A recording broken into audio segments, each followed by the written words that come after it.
শুভ সকাল। প্রতিদিনের pre market আপডেটে আপনাদের স্বাগতম। সূচক 14.75 পয়েন্ট বা 0.27% কমে 5,471 পয়েন্টে গিয়ে ঠেকেছে।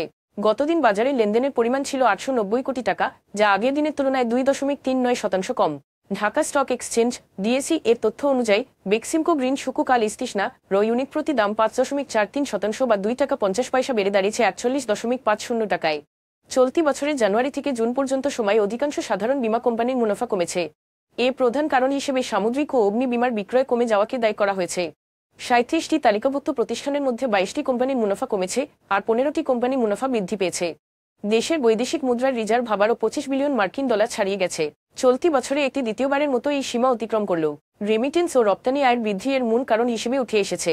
2025 সালের জানুয়ারি থেকে জুন পর্যন্ত সময়কালে বাংলাদেশ থেকে যুক্তরাষ্ট্রে পোশাক রপ্তানি 25.13% হারে বৃদ্ধি পেয়েছে। এই অগ্রগতি খাতটির জন্য বেশ ইতিবাচক। এখন এ পর্যন্তই, ধন্যবাদ।